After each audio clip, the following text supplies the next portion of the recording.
Hello সবাইকে, আমি অঙ্কিতা, তোমাদের লাইফ সায়েন্স টিচার। আজকে আবার নতুন একটা টপিক নিয়ে চলে এসেছি। তো আজকে আমরা আগের দিন যে চ্যাপ্টারটা কভার করেছিলাম সেইটারই পরের চ্যাপ্টার নিয়ে চলে এসেছি।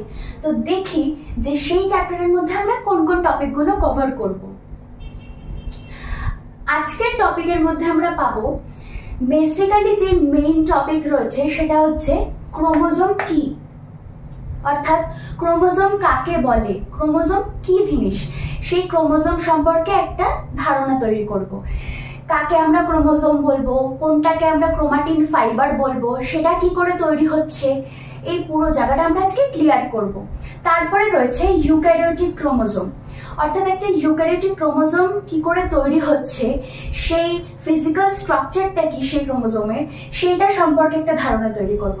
তারপরে আসবো ইউক্যারিওটিক ক্রোমোজোমের রাসায়নিক উপাদান সম্পর্কে, অর্থাৎ ফিজিক্যালের পর আসবো কেমিক্যাল স্ট্রাকচারে, অর্থাৎ এই ক্রোমোজোমটা বানাতে গেলে কি কি রাসায়নিক উপাদান আমার দরকার, অর্থাৎ প্রোটিন দরকার না নাইট্রোজেন বেস দরকার, সেটা সম্পর্কে একটা ক্লিয়ার ধারণা তৈরি করব।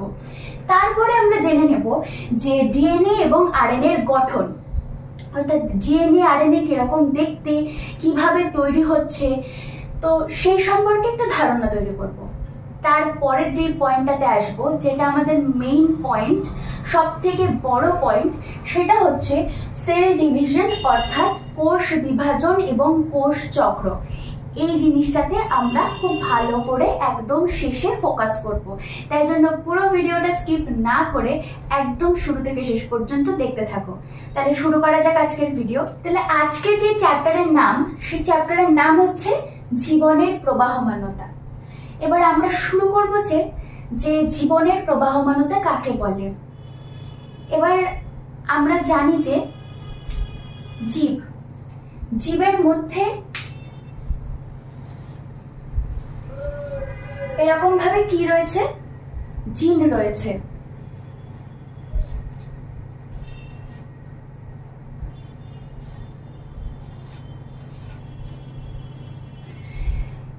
জিন কি সেটাই পরে আসবো, আগে এটা বুঝে না। এবার আমি এখানে যে জিনটা এঁকেছি, সেই জিনটা আমি এখানে ধরে নিচ্ছি আমার মায়ের জিন। আমি এটার পাশে আরেকটা জিনকে দেখাচ্ছি,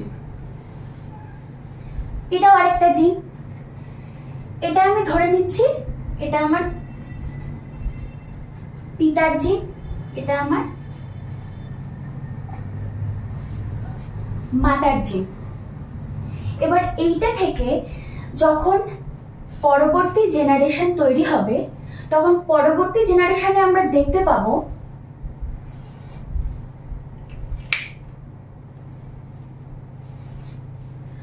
অর্থাৎ এদের দুজনের থেকে যে পরবর্তী জেনারেশনে যে জিনটা তৈরি হবে সেটা কিছুটা এরকম দেখতে হবে। এটাকে আমরা লিখব অপত্য, আর এই দুটো যে জিন, এদের আমরা কি বলবো,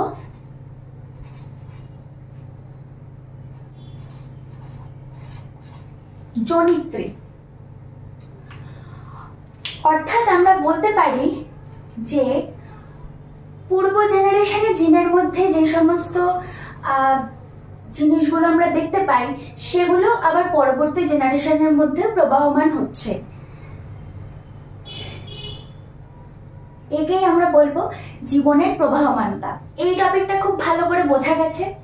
এবার আমরা একটা কোষের মধ্যে কি কি বর্তমান থাকে সেটা একটা ছবির মাধ্যমে দেখে নেব। আগে জাস্ট কনসেপ্টটা ক্লিয়ার করে নেব যে একটা কোষের মধ্যে কি কি থাকে। আমরা সবাই জানি একটা কোষের মধ্যে কি কি থাকে, তাও আমি একটা কনসেপ্ট ক্লিয়ার করার জন্য আগে থেকে বুঝিয়ে দিচ্ছি।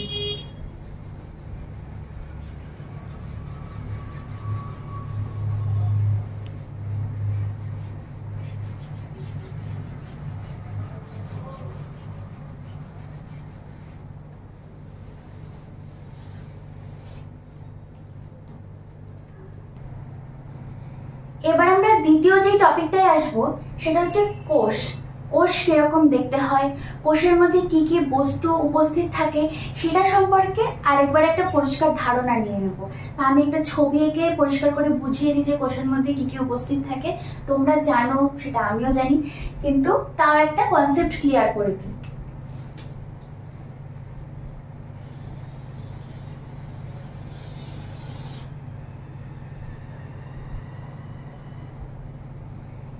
প্রথমেই আমি এঁকে নিলাম কোষ পর্দা।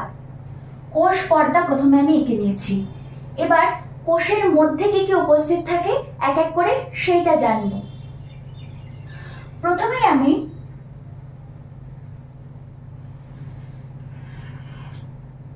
আঁকবো নিউক্লিয়াস।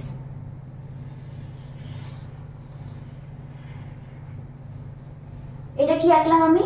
কোষের মধ্যে উপস্থিত নিউক্লিয়াস, সব থেকে বড় বস্তু যেটা কোষের মধ্যে। তারপরে আমি আঁকবো মাইটোকন্ড্রিয়া।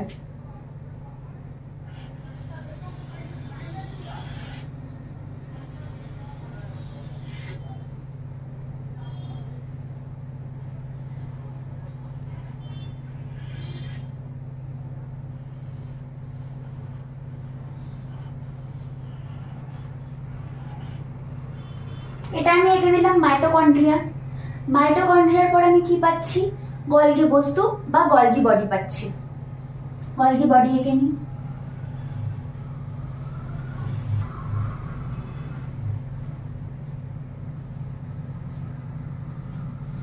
এটা আমি কি আঁকলাম? গলগি বডি বা গলগি বস্তু।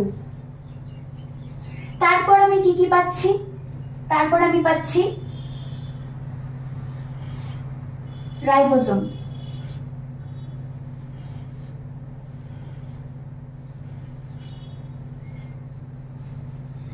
নিউক্লিয়াস, রাইবোজোম, গলগি বডি হয়ে গেল। আর কি কি পাচ্ছি? আর পাচ্ছি হচ্ছে এন্ডোপ্লাজমিক রেটিকুলাম পাচ্ছি দেখতে। Endoplasmic reticulum.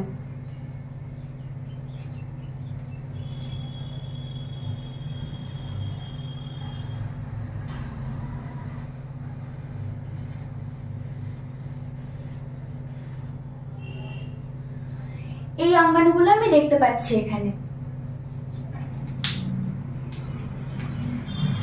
এটা হচ্ছে কোষ পর্দা, এটা হচ্ছে মাইটোকন্ড্রিয়া,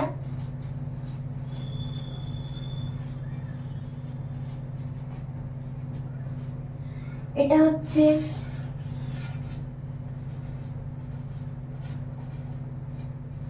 গলগি বডি। এখানে আমি একটা গোল মতন এঁকে দেখাচ্ছি, এটা হচ্ছে লাইসোজোম।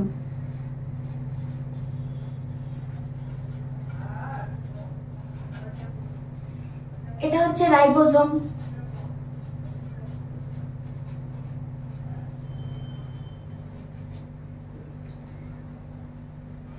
এটা কি দেখছি? Endoplasmic reticulum.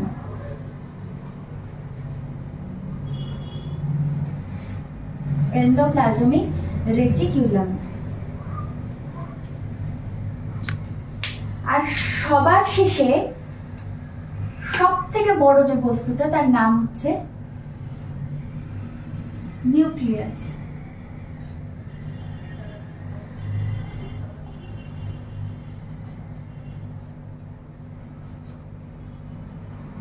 এবার আমরা জানি যে কোষের যে মস্তিষ্ক, নিউক্লিয়াসকে কোষের মস্তিষ্ক বলা হয়। এটা তোমরা 9-এই পড়েছো যে নিউক্লিয়াসকে আমরা কোষের মস্তিষ্ক বলি।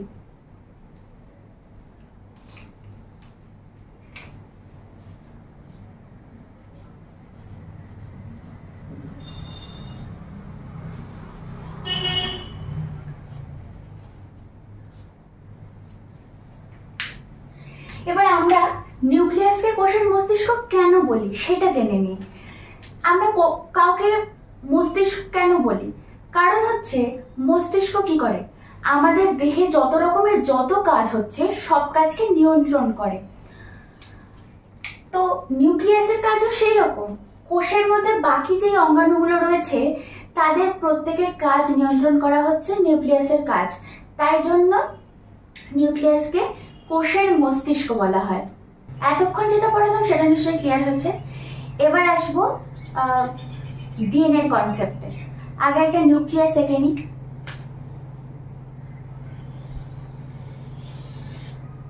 এটা একটা নিউক্লিয়াস আঁকলাম। নিউক্লিয়াসের মধ্যে এরকম জালকাকার কিছু গঠন আমরা দেখতে পাই। নিউক্লিয়াসের মধ্যে এরকম জালকাকার কিছু গঠন আমরা দেখতে পাই। এই জালকাকার গঠনগুলোকে কি বলে? এগুলো একটা নাম নিশ্চয়ই আছে পার্টিকুলার। আমাদের যেরকম সবার নাম রয়েছে সেরকম সবকিছুর একটা নাম দেওয়া থাকে।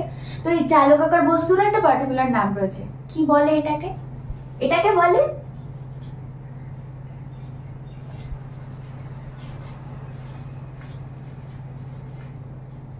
নিউক্লিয় জালক।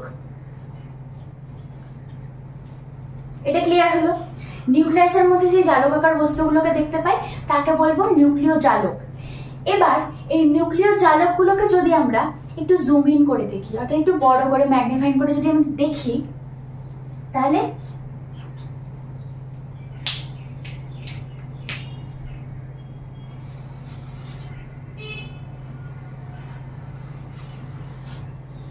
এরকম দ্বিতন্ত্রী স্ট্রাকচার আমরা দেখতে পারবো।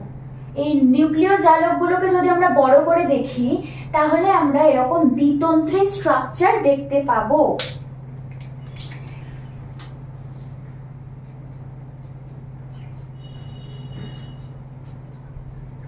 এই দ্বিতন্ত্রী স্ট্রাকচারটাকে আমরা কি বলবো?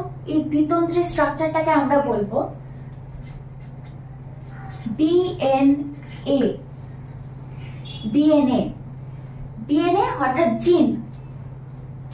এবার জিনের কনসেপ্টে আসি। জিনের সংজ্ঞা অর্থাৎ জিন কাকে বলে বা জিনের কাজ কি? ঠিক আছে, জিনের কাজ হলো আমাদের মানুষের মধ্যে বলো বা প্রাণীদের মধ্যে বলো যে ক্যারেক্টারিস্টিক্স থাকে, যে বৈশিষ্ট্য থাকে, সেই বৈশিষ্ট্যকে জননেত্রী থেকে অপত্যতে প্রবাহিত করে নিয়ে যায় হচ্ছে জিন। এটাই হচ্ছে জিনের কাজ। মানে একদম শুরুতে, ভিডিওর একদম শুরুতে আমি যখন দুটো ডিএনএ স্ট্রাকচারকে বুঝিয়েছিলাম, একটা মাতা এবং পিতা, তাদের থেকে যে অপত্যটা তৈরি হচ্ছে, তাদের মধ্যে যখন জিনটা আসছে সেখানে মাতা এবং পিতার দুজনেরই কিন্তু বৈশিষ্ট্য তার অপত্যের মধ্যে প্রবাহিত হচ্ছে। তাহলে এইটা কার কাজ? এটা নিশ্চয়ই জিনের কাজ। তাহলে এখান থেকে আমরা পাচ্ছি যে ডিএনএ বা জিনের কাজ হচ্ছে চারিত্রিক বৈশিষ্ট্যকে প্রবাহ করে নিয়ে যাওয়া। এবার আসবো এই জিন থেকে আমরা একরকম এরকম তন্তু দেখতে পাই। তন্তু দেখতে পাই। এই তন্তুটাকে আমরা কি বলবো? এই তন্তুটারও একটা নাম রয়েছে। এই তন্তুটার নাম হচ্ছে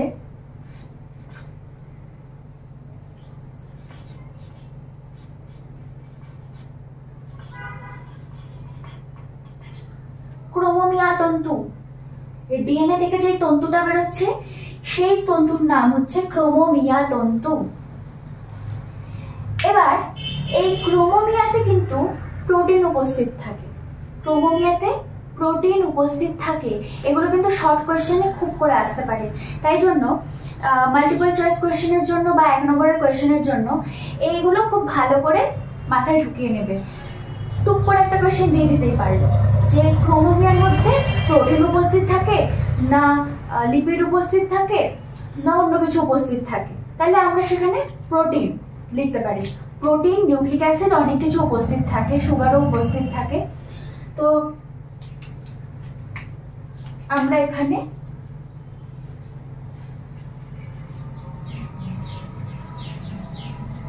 প্রোটিন পাচ্ছি একটা। এবার যদি আমাকে জিজ্ঞাসা করো যে ম্যাম আপনি বললেন প্রোটিন উপস্থিত থাকে, এবার একটা প্রোটিনের উদাহরণ দিন। যদি প্রোটিনের নাম লিখতে চলে আসে, হ্যাঁ প্রোটিনের নাম, এখানে একটা উদাহরণ দিয়ে দিই। সেটা হচ্ছে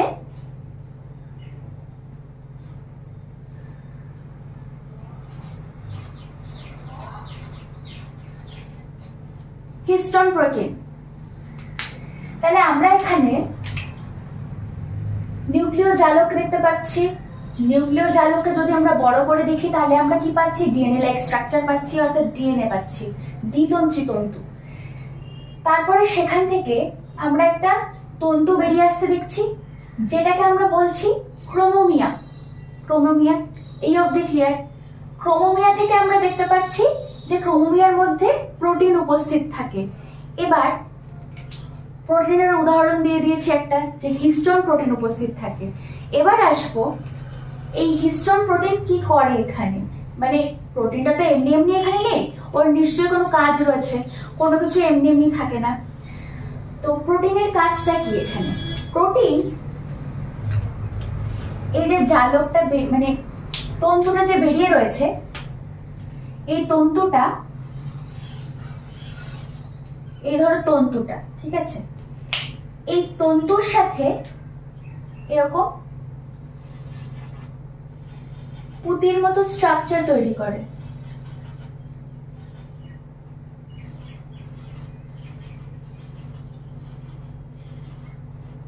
ঠিক আছে, এই পুতির মতো স্ট্রাকচার তৈরি করে, এটা মালার মতো স্ট্রাকচার তৈরি করবে।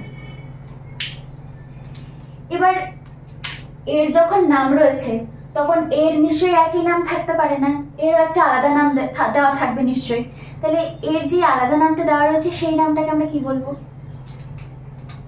এই পুতির মতো স্ট্রাকচারটাকে আমরা বলবো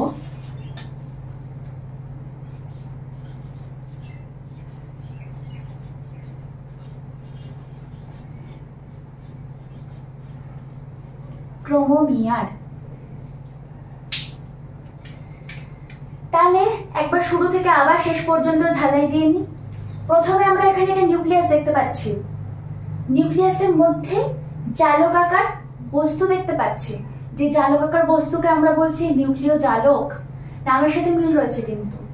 তারপরে এই নিউক্লিয় জালককে যদি আমরা একটু বড় করে দেখি তাহলে সেখান থেকে আমরা দ্বিতন্ত্রী তন্তু দেখতে পাচ্ছি, যাকে আমরা বলছি ডিএনএ, অর্থাৎ জিন, যার কাজ কি? যার কাজ হচ্ছে চারিত্রিক বৈশিষ্ট্য বহন করা। এই ডিএনএ থেকে একটা সিঙ্গেল স্ট্র্যান্ড বেরিয়ে আসছে, একটা সিঙ্গেল তন্তু বেরিয়ে আসছে, যার নাম হচ্ছে ক্রোমোমিয়া, যাকে আমরা ক্রোমোমিয়া বলবো। এবার সেই ক্রোমোমিয়ার মধ্যে প্রোটিন উপস্থিত থাকছে। প্রোটিন উদাহরণ দিয়েছি হিস্টোন প্রোটিনের। এবার সেই প্রোটিনের কাজ, প্রোটিন নিশ্চয়ই এমনি এমনি নেই, প্রোটিনের কাজ রয়েছে। সেই প্রোটিনের কাজ হলো ক্রোমোমিয়াকে একটা পুঁতিযুক্ত তন্তুতে পরিণত করা, অর্থাৎ একটা পুঁতির মতো স্ট্রাকচার তৈরি করে। তাহলে এই পুঁতির মতো স্ট্রাকচারটাকেও আবার একটা নাম দেওয়া হয়েছে। কি নাম দেওয়া হয়েছে? ক্রোমোমিয়ার। এই পুঁতির মতো স্ট্রাকচারকে আমরা ক্রোমোমিয়ার বলছি। এই পুরো কনসেপ্টটা নিশ্চয়ই ক্লিয়ার হয়েছে? আর কিছু ডাউট থাকলে কমেন্ট সেকশনে অবশ্যই জিজ্ঞাসা করবে, আমি যথাসাধ্য রিপ্লাই দিয়ে। এতক্ষণ যা পড়িয়েছি আশা করে বোঝা গেছে। এবার আমরা ক্রোমোজোমের কতগুলো ভাগ রয়েছে সেটা জানবো। জীব দেহে বা মানব দেহে আমরা দু ধরনের প্রধানত ক্রোমোজোম দেখতে পাই। সেই দু ধরনের ক্রোমোজোম কি কি সেটা আগে দেখে নিই, যে ক্রোমোজোমের ভাগ দুটো আসলে কি।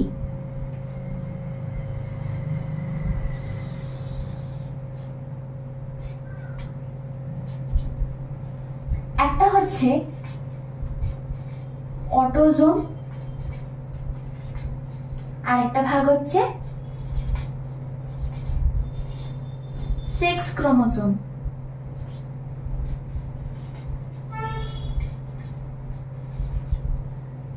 মানব দেহে আমরা দু ধরনের ক্রোমোজোম দেখতে পাই, একটা হচ্ছে অটোজোম, একটা হচ্ছে সেক্স ক্রোমোজোম। এবার দুটো ভাগে তো দেখতে পাই, কিন্তু মোট কটা ক্রোমোজোম আমরা দেখতে পাই সেটা জানবো, অর্থাৎ ক্রোমোজোমের সংখ্যা কত। মোট 46টা ক্রোমোজোম বা 23 জোড়া ক্রোমোজোম আমরা দেখতে পাই। এবার বলি, যেহেতু 46টা ক্রোমোজোম বা 23 জোড়া ক্রোমোজোম আমরা দেখতে পাচ্ছি, এবার সবকটা ক্রোমোজোমই তো অটোজোম হবে না নিশ্চয়ই, সেক্স ক্রোমোজোমও আছে তার মধ্যে। তাহলে কটা অটোজোম আর কটা সেক্স ক্রোমোজোম রয়েছে? অটোজোম রয়েছে 44টা, সেক্স ক্রোমোজোম রয়েছে 2টো। এবার অটোজোম আর সেক্স ক্রোমোজোমের কাজ কি? মানে নামটা এমনি এমনি তো দুভাগে ভাগ করেনি, কাজ নিশ্চয়ই আলাদা, তাই জন্য ভাগ করেছে। কাজটা কি? কাজ হচ্ছে, অটোজোমের কাজ হচ্ছে চারিত্রিক বৈশিষ্ট্যকে প্রকাশ করা। চারিত্রিক বৈশিষ্ট্য মানে জিনের যেরকম কাজ ঠিক সেরকম। মানে একটা মানুষ বা একটা প্রাণী, যে কোনো কাউকে ধরতে পারো, মানুষ দিয়ে বোঝাই, মানুষের উচ্চতা, সে লম্বা হবে না বেটে হবে, তার মা বাবার থেকে পাবে নিশ্চয়ই। সে লম্বা হবে না বেটে হবে, তার গায়ের রং ফর্সা হবে না কালো হবে, তার চোখের রং কিরকম হবে, তার নাক লম্বা হবে না মোচা হবে, ঠিক আছে? এই রকম চারিত্রিক বৈশিষ্ট্য আমরা দেখতে পাবো অটোজোমের কারণে। আর সেক্স ক্রোমোজোমের কাজ কি? সেক্স ক্রোমোজোমের বৈশিষ্ট্য হলো এটি মানুষের মধ্যে সে পুরুষ হবে না স্ত্রী হবে সেইটা প্রকাশ করতে সাহায্য করে। এবার আসবো, সেক্স ক্রোমোজোম তো 2টো বলেছি, 2টো সেক্স ক্রোমোজোম কি কি? একটা হচ্ছে এক্স ক্রোমোজোম, একটা হচ্ছে ওয়াই ক্রোমোজোম। সেক্স ক্রোমোজোমের মধ্যে আমরা 2 ধরনের ক্রোমোজোম দেখতে পাই, একটা হচ্ছে এক্স ক্রোমোজোম, একটা হচ্ছে ওয়াই ক্রোমোজোম। এবার এক্স ক্রোমোজোম আর ওয়াই ক্রোমোজোম কার মধ্যে দেখা যায়?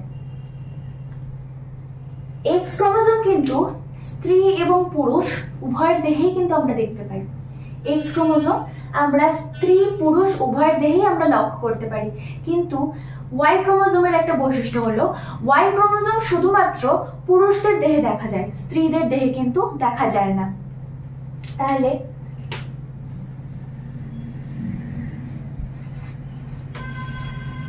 স্ত্রী দেহে আমরা দেখতে পাই এক্স এক্স ক্রোমোজোম, পুরুষের দেহে দেখতে পাই আমরা এক্স ওয়াই ক্রোমোজোম। সবার ক্লিয়ার হলো এটা? এবার পুরুষের দেহে যেহেতু এক্স ওয়াই 2টো ক্রোমোজোমই বর্তমান থাকে, তাই জন্য এই দুটোর আবার আলাদা করে নাম দেওয়া রয়েছে। একটা হচ্ছে এক্স ক্রোমোজোমকে স্ত্রী গ্যামেট বলা হয়, আর ওয়াই ক্রোমোজোমকে পুং গ্যামেট বলা হয়। স্ত্রী গ্যামেটকে বলা হয় হোমোগ্যামেট, আর ওয়াই ক্রোমোজোমকে বলা হয় হেটেরোগ্যামেট। তাহলে আরেকবার ক্লিয়ার ভাবে বলে দিই, সেটা হচ্ছে ক্রোমোজোমের 2টো ভাগ, একটা অটোজোম, একটা সেক্স ক্রোমোজোম। এখানে আমরা এক্স ওয়াই 2 ধরনের ক্রোমোজোম দেখতে পাচ্ছি সেক্স ক্রোমোজোমের মধ্যে। আর সেক্স ক্রোমোজোমের যে এক্স ওয়াই ক্রোমোজোম, সেটা স্ত্রী দেহে আমরা এক্স এক্স ক্রোমোজোম দেখতে পাই, আর পুরুষের দেহে আমরা এক্স ওয়াই ক্রোমোজোম দেখতে পাই। এই কনসেপ্টটা ক্লিয়ার? এবার আমরা আসবো ক্রোমোজোমের গঠনে। ক্রোমোজোম কিরকম দেখতে হয়, তার স্ট্রাকচার কিরকম।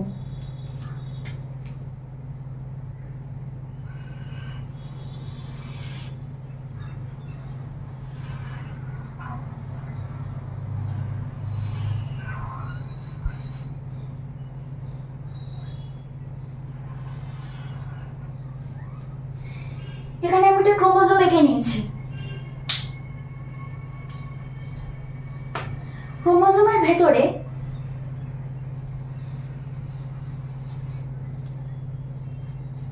ক্রোমোনিমা দেখতে পাই আমরা।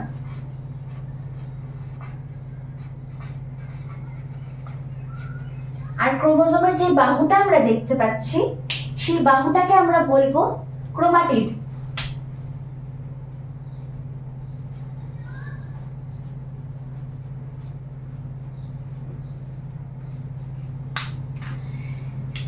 এবার এই যে ক্রোমোজোমের বাইরে আমরা কিন্তু একটা আবরণীকে কল্পনা করি, যেটা আসলে কোনো অস্তিত্ব নেই, তা একে আমরা বলে থাকি পেলিকল।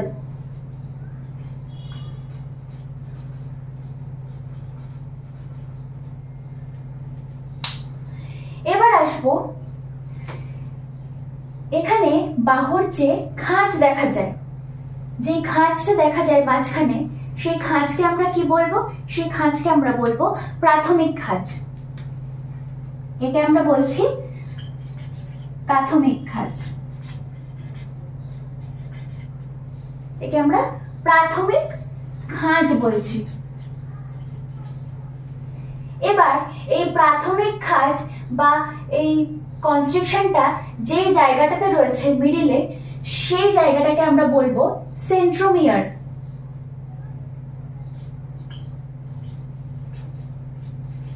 সেন্ট্রোমিয়ার এর অনেকগুলো কাজ আছে, অনেক বৈশিষ্ট্য আছে, সেটা আমরা পরে আসছি। আগে আমরা যদি ক্রোমোজোমের অন্য কোথাও আবার প্রাথমিক খাঁজের বদলে অন্য কোনো খাঁজ দেখতে পাই, তাহলে তাকে আমরা বলবো গৌণ খাঁজ।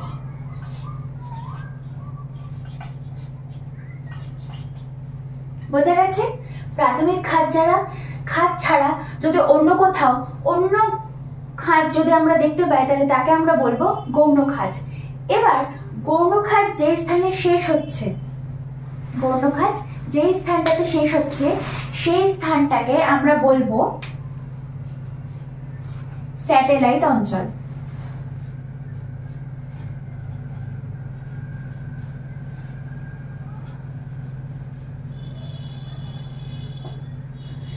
বোঝা গেছে? নেক্সট পয়েন্টে আসছি। আমি আগে বললাম যে সেন্ট্রোমিয়ারের গুরুত্বপূর্ণ ভূমিকা রয়েছে ক্রোমোজোমের উপরে। এবার সেই ভূমিকাটা কি? এই সেন্ট্রোমিয়ারের অবস্থান অনুযায়ী আমরা ক্রোমোজোমকে 4টি ভাগে ভাগ করতে পারি। অর্থাৎ সেন্ট্রোমিয়ারের অবস্থানটা যেখানে হবে সেই অনুযায়ী ক্রোমোজোমকে আমরা 4টি ভাগে ভাগ করতে পারি। সেই ভাগগুলো কি কি দেখে নিই। প্রথমটা দেখাই।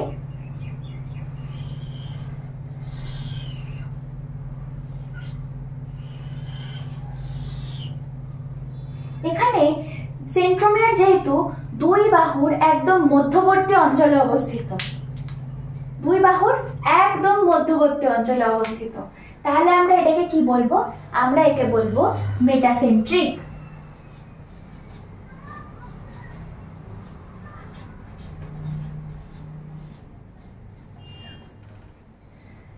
অর্থাৎ সেন্ট্রোমিয়ার যদি ক্রোমোজোমের দুই বাহুর একদম মধ্যবর্তী স্থানে অবস্থান করে, তখন তাকে আমরা বলবো মেটাসেন্ট্রিক। এবার আসবো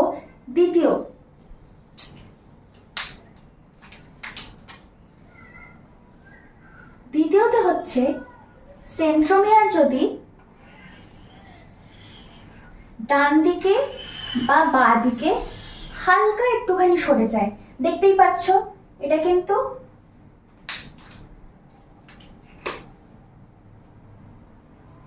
একেবারে মাঝ বরাবর নেই, হালকা কিন্তু উপরের দিকে উঠে গেছে। যদি সেন্ট্রোমিয়ার ক্রোমোজোমের দুই বাহুর ডান দিকে বা বাঁ দিকে হালকা একটুখানি সরে যায়, তখন তাকে আমরা বলবো সাবমেটাসেন্ট্রিক। কি বলবো? সাবমেটাসেন্ট্রিক।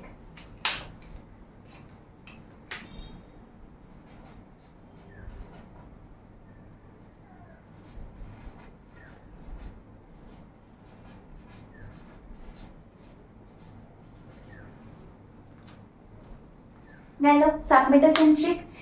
এবার আসবো তৃতীয় পয়েন্টে।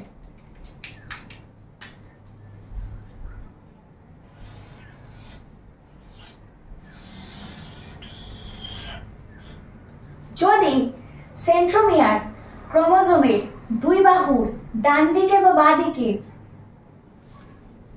সাবমেটাসেন্ট্রিকের থেকে আরো বেশি, মানে অনেকটা বেশি, একদম প্রান্তে না কিন্তু সব থেকে বেশি যদি সরে থাকে, তাহলে সেই অবস্থানটাকে আমরা কি বলবো? অ্যাক্রোসেন্ট্রিক। সেই অবস্থানটাকে আমরা বলবো অ্যাক্রোসেন্ট্রিক।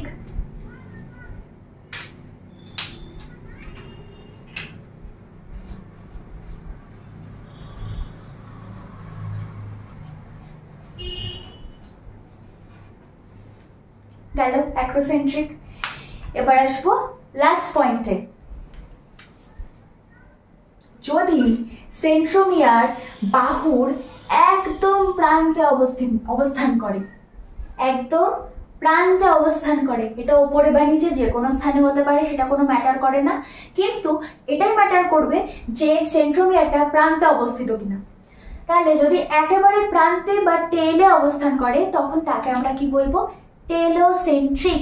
টেল কথার অর্থ প্রান্ত, টেলোসেন্ট্রিক।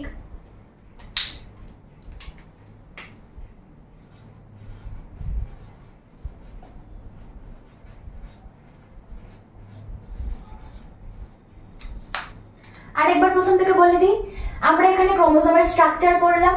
ক্রোমোজোমের স্ট্রাকচারে কি পড়েছি? যে না, ক্রোমোজোমের মধ্যে আমরা পাচ্ছি ক্রোমোনিমা। ক্রোমোনিমা আমরা আগে কোথায় পেয়েছি? আমরা যখন নিউক্লিয়াস পড়ছিলাম, নিউক্লিয়াসের মধ্যে যে জালকাকার বস্তু ছিল, সেই জালকাকার বস্তু যখন ডিএনএ স্ট্রাকচার হিসেবে বাইরে বেরিয়ে এক তন্তু বেরিয়েছিল ডিএনএ থেকে, তখন আমরা সেখানে ক্রোমোনিমা পেয়েছিলাম। এখানে ক্রোমোজোমের মধ্যে আমরা আবার ক্রোমোনিমা পেয়েছি। আমরা ক্রোমোজোমের বাহুকে বলছি ক্রোমাটিড, আর এখানে আমরা একটা কাল্পনিক ওয়াল ভেবে রেখেছি, সেই কাল্পনিক ওয়ালটাকে আমরা বলছি পেলিকেল। আর যে আমরা খাঁজ দেখতে পাচ্ছি সেন্ট্রোমিয়ারের উপরে, সেই খাঁজকে আমরা বলছি কি? প্রাথমিক খাঁজ। আর এই মধ্যবর্তী অঞ্চলটাকে, প্রাথমিক খাঁজের নিচের অঞ্চলটাকে আমরা বলছি সেন্ট্রোমিয়ার। আর প্রাথমিক খাঁজ বাদে যদি ক্রোমোজোমের মধ্যে অন্য যে কোনো খাঁজ যদি উপস্থিত থাকে, তাহলে আমরা তাকে বলবো গৌণ খাঁজ। তাহলে আমরা তাকে গৌণ খাঁজ নামে চিহ্নিত করব। এবার গৌণ খাঁজের যে শেষ প্রান্তটা থাকে, সেই শেষ প্রান্তটাকে আমরা কি বলবো? স্যাটেলাইট অঞ্চল। সেই শেষ প্রান্তকে আমরা বলবো স্যাটেলাইট অঞ্চল। এবার সেন্ট্রোমিয়ারের অবস্থান অনুযায়ী আমরা ক্রোমোজোমকে 4টি ভাগে ভাগ করতে পারি। ক্রোমোজোমের অবস্থান অনুযায়ী, ক্রোমোজোমকে সেন্ট্রোমিয়ারের অবস্থান অনুযায়ী আমরা 4টি ভাগে ভাগ করতে পারি। সেই ভাগগুলো কি কি সেটা আরেকবার বলে দিই। সেই ভাগগুলো হলো, প্রথমে হচ্ছে মেটাসেন্ট্রিক। মেটাসেন্ট্রিক কাকে বলে? মেটাসেন্ট্রিক হলো যখন সেন্ট্রোমিয়ার ক্রোমোজোমের দুই বাহুর একদম মধ্যবর্তী স্থানে অর্থাৎ একদম মাঝামাঝি অঞ্চলে অবস্থান করবে, তখন তাকে আমরা বলবো মেটাসেন্ট্রিক। আর সাবমেটাসেন্ট্রিক আমরা কাকে বলবো? সাবমেটাসেন্ট্রিক হচ্ছে যখন সেন্ট্রোমিয়ার মাঝামাঝি অঞ্চল থেকে সামান্য একটু ডান দিকে বা বাঁ দিকে সরে যাবে, তখন আমরা তাকে বলবো সাবমেটাসেন্ট্রিক। এবার আসবো অ্যাক্রোসেন্ট্রিকে। অ্যাক্রোসেন্ট্রিক হচ্ছে যখন সেন্ট্রোমিয়ার ক্রোমোজোমের দুই বাহুর যে কোনো একটা বাহুর সব থেকে কাছাকাছি অঞ্চলে সরে যাবে, অর্থাৎ মাঝামাঝির থেকে একটু উপরের থেকে আরো বেশি উপরে উঠে যাবে, তখন তাকে আমরা বলছি অ্যাক্রোসেন্ট্রিক। অ্যাক্রোসেন্ট্রিক গেল। সবার শেষে আসছি টেলোসেন্ট্রিকে। টেলোসেন্ট্রিক কাকে বলবো? টেলোসেন্ট্রিক হচ্ছে সেন্ট্রোমিয়ার যখন ক্রোমোজোমের বাহুর একদম শেষ প্রান্তে অবস্থান করবে, সেটা ডান দিক বাঁ দিক উপর নিচে যে কোনো জায়গায় হতে পারে, শুধু সেটা প্রান্তে অবস্থান করতে হবে, তখন তাকে আমরা বলবো টেলোসেন্ট্রিক, অর্থাৎ টেলে অবস্থান করছে। তাহলে এই পুরো কনসেপ্টটা আশা করি খুব পরিষ্কারভাবে বোঝা হয়েছে। এবার আমাদের পরবর্তী টপিক হচ্ছে কোষ বিভাজন বা সেল ডিভিশন।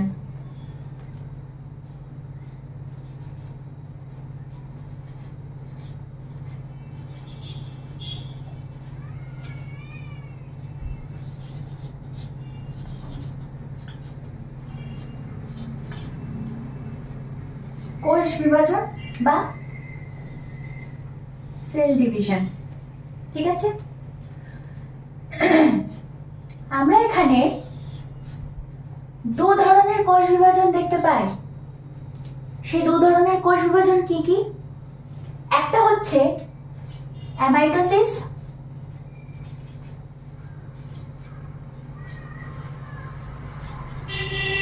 অ্যামাইটোসিস কোষ বিভাজন, আরেকটা হচ্ছে মাইটোসিস কোষ বিভাজন।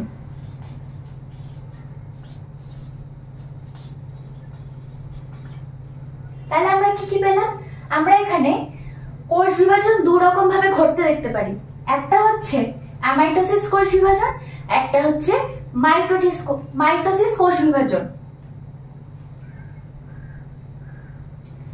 এবার অ্যামাইটোসিস কোষ বিভাজনটা কিরকম ভাবে হয় সেটা আমরা দেখে নেব। একে দেখাই কিভাবে হচ্ছে। আমরা এখানে একটা কোষ দেখতে পাচ্ছি, কোষের মাঝখানে দেখতে পাচ্ছি নিউক্লিয়াস।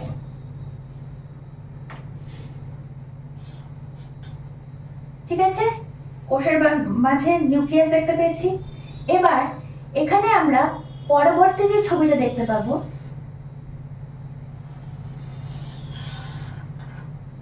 সেখানে সাইটোপ্লাজম বিভাজন ঘটছে, সেখানে সাইটোপ্লাজম বিভাজন ঘটছে। এর ফলে নিউক্লিয়াসেরও কিন্তু বিভাজন ঘটছে। সাইটোপ্লাজম বিভাজনের ফলে কিন্তু নিউক্লিয়াসেরও বিভাজন ঘটবে। তাহলে আমরা এখানে দেখাতে পারি যেটা সাইটোপ্লাজম বিভাজন, ঠিক আছে। আর নিউক্লিয়াস,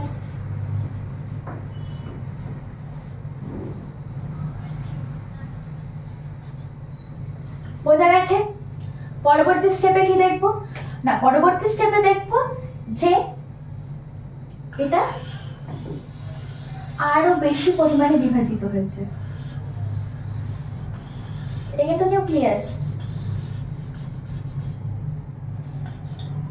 আর তার পরবর্তী স্টেপে দেখবো যে মাঝখানে ক্লিভেজ তৈরি হয়, এই জায়গাটাতে ক্লিভেজ তৈরি হয়, এখানে দুটো আলাদা আলাদা কোষ তৈরি হয়েছে,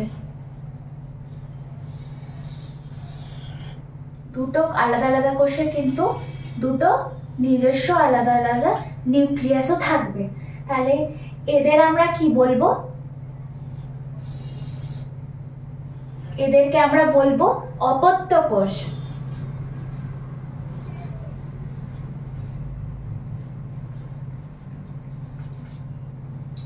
তাহলে বোঝা গেছে এটা অ্যামাইটোসিস কোষ বিভাজন। বোঝা গেছে এখানে একটা নিউক্লিয়াস থাকবে, সেখান থেকে সাইটোপ্লাজমের বিভাজন হবে এবং নিউক্লিয়াসেরও কিন্তু বিভাজন হবে সঙ্গে সঙ্গে। তারপরে একটা ক্লিভেজ সৃষ্টি হওয়ার মাধ্যমে, এই ক্লিভেজটা কিসের জন্য সৃষ্টি হচ্ছে, ক্লিভেজ সৃষ্টি হচ্ছে সাইটোকাইনেসিসের ফলে। সাইটোকাইনেসিসের ফলে ক্লিভেজ সৃষ্টি হবে বা একটা ভাঁজ সৃষ্টি হবে, মাঝে একটা পর্দা সৃষ্টি হবে, যার ফলে কোষ কিন্তু দুটো ভাগে বিভক্ত হয়ে যাবে এবং যে নতুন দুটো অপত্য কোষের সৃষ্টি হবে তার কিন্তু নিজস্ব নিউক্লিয়াস থাকবে, নিজস্ব নিউক্লিয়াস কিন্তু বর্তমান থাকবে। তাহলে এটা হচ্ছে অ্যামাইটোসিস। এবার পরবর্তী কোষ বিভাজন দশাতে আসি, সেটা হচ্ছে মাইটোসিস। মাইটোসিস কোষ বিভাজন, মাইটোসিস কোষ বিভাজন 4টি পর্যায়ে সম্পন্ন হয়। মাইটোসিস কোষ বিভাজন আমরা জানি 4টি পর্যায়ে সম্পন্ন হয়। এবার সেই পর্যায়গুলো এক এক করে দেখে নিই যে কিভাবে কোষ বিভাজনটা ঘটছে। তাহলে প্রথমেই যেটা আমরা পাবো সেটা হচ্ছে প্রোফেজ দশা।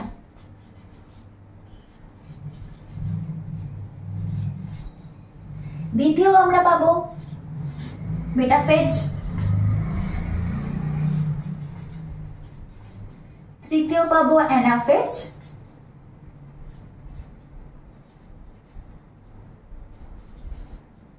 চতুর্থ পাবো টেলোফেজ।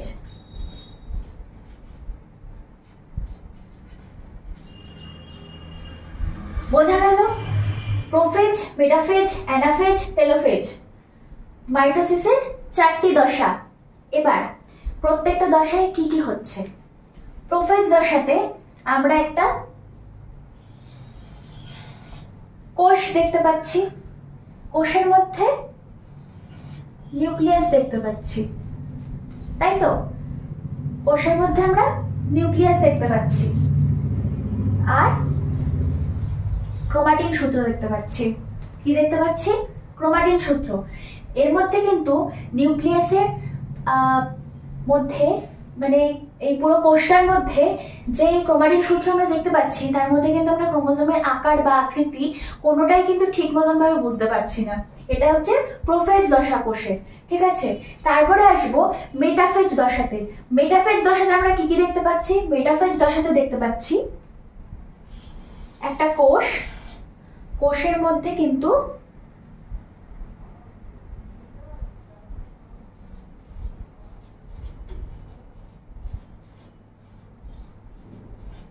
এইভাবে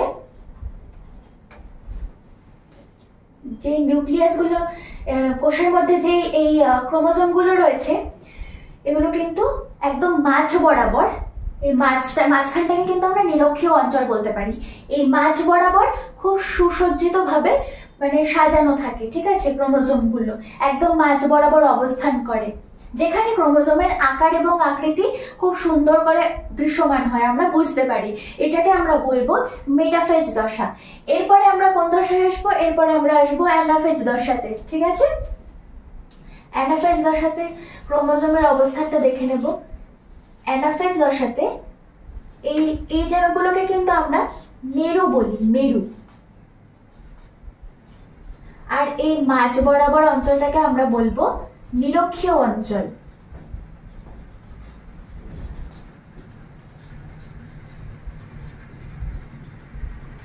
মেরু অঞ্চল আর নিরক্ষীয় অঞ্চল পরিষ্কার হয়েছে।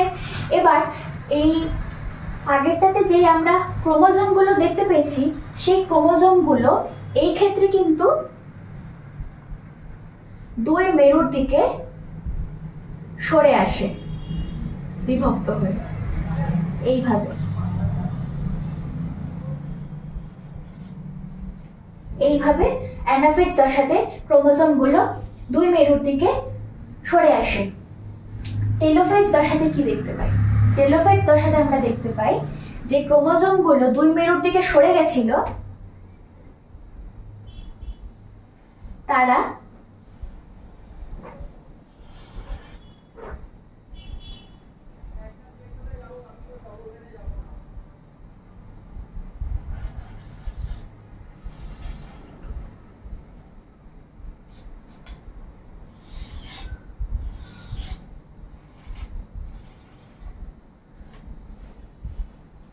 দুটো নতুন কোষের সৃষ্টি করছে।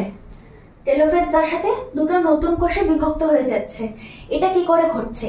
যেহেতু দুদিকে উভয় দিকে ক্রোমোজোমগুলো যেহেতু সরে গেছে, তার ফলে মাঝখানে সাইটোকাইনেসিসের ফলে কি তৈরি হচ্ছে না, একটা প্লেট তৈরি হচ্ছে, যে প্লেটটা এই কোষটাকে দুটো ভাগে বিভক্ত করে দিচ্ছে। অর্থাৎ মাতৃকোষ থেকে দুটো নতুন অপত্য কোষের সৃষ্টি হচ্ছে। এটা হচ্ছে সাইটোকাইনেসিসের ফলে হচ্ছে।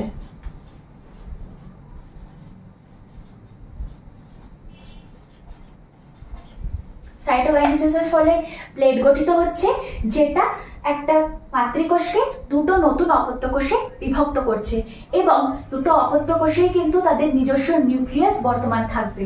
আরেকটা কথা বলে দিই, সেটা কিন্তু খুব গুরুত্বপূর্ণ। সেটা হচ্ছে একটা মাতৃকোষ যদি হ্যাপ্লয়েড হয়, অর্থাৎ এন, মাতৃকোষ যদি হ্যাপ্লয়েড হয় অর্থাৎ এন, তাহলে তার থেকে যে দুটো অপত্য কোষ আমি পাবো, সেই অপত্য কোষ দুটিও কিন্তু হ্যাপ্লয়েডই হবে, অর্থাৎ এন হবে, ঠিক আছে। মাতৃকোষ যদি হ্যাপ্লয়েড হয়, অপত্য কোষ দুটিও কিন্তু হ্যাপ্লয়েড হবে। আর মাতৃকোষ যদি ডিপ্লয়েড অর্থাৎ 2n হয়, তাহলে যে অপত্য কোষ দুটো আমরা পাবো তারাও কিন্তু ডিপ্লয়েডই হবে, অর্থাৎ 2n হবে। বোঝা গেল? মাইটোসিসের কনসেপ্ট বোঝা গেল? আরেকবার বলে দিচ্ছি, যে চারটে দশা দেখা যায় মাইটোসিসে দেখতে পাচ্ছি প্রোফেজ, মেটাফেজ, অ্যানাফেজ, টেলোফেজ, চারটে দশা। এবার প্রোফেজ দশাতে কি দেখছি?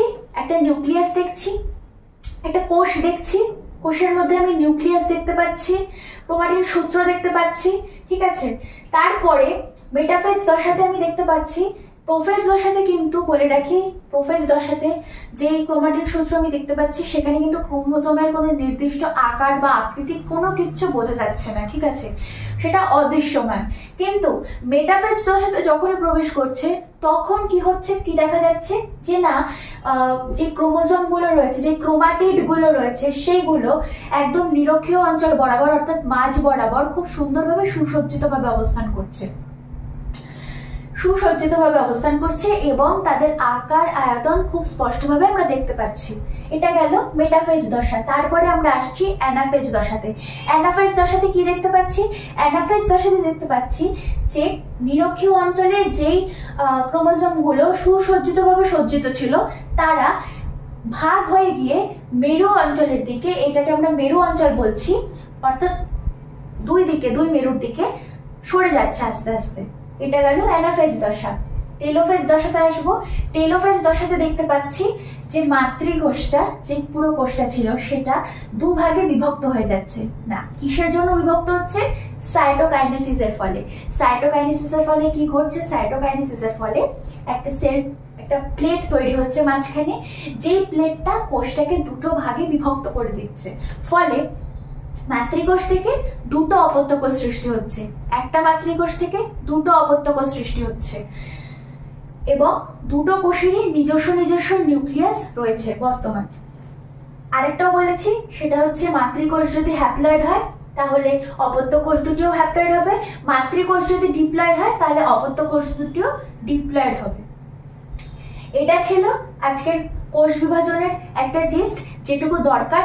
এটার ডায়াগ্রাম সহ পুরোটা, ডেফিনেশন সহ পুরোটা পড়বে। পুরোটা কোয়েশ্চেন যদি লং কোয়েশ্চেনে আসবে, এটা স্বাভাবিক 5 মার্কসের কোয়েশ্চেনে আসবে, পুরোটা পড়বে। আর এর রিলেটেড এই এতক্ষণ ধরে যতগুলো টপিক আমি কভার করলাম সেই রিলেটেড যে কোয়েশ্চেনগুলো থাকবে, ইম্পর্টেন্ট কোয়েশ্চেন যেগুলো থাকবে, সেগুলো অবশ্যই আমি পিডিএফ করে ডেসক্রিপশন বক্সে দিয়ে দেবো, দেওয়া থাকবে, সেখান থেকে তোমরা দেখে নিতে পারো। কি কি ডায়াগ্রাম লাগবে সেই ডায়াগ্রামের সাথে প্রোভাইড করা থাকবে, সেই ডায়াগ্রামগুলো তোমরা পিডিএফ থেকে পেয়ে যাবে। আলাদা করে তোমাদের গুগল খুঁজতে হবে না, বইয়ের মধ্যেও পেয়ে যাবে। ঠিক আছে? যদি এই পড়ানো রিলেটেড কোনো সমস্যা হয় বা পিডিএফ এর কোনো কোয়েশ্চেনে কোনো সমস্যা থাকে, তোমরা কমেন্ট সেকশনে অবশ্যই জানাতে পারো। যদি আলাদা করে কোনো ভিডিও দিতে হয় সেটাও জানাতে পারো, তাহলে পরবর্তী ভিডিওতে আমরা সেটা নিয়ে আলোচনা করতে পারবো। আশা করি আজকের টপিক খুব ভালো লেগেছে, সমস্ত কিছু বুঝতে পেরেছো। আবার দেখা হবে নেক্সট ভিডিওতে, ততক্ষণের জন্য বাই।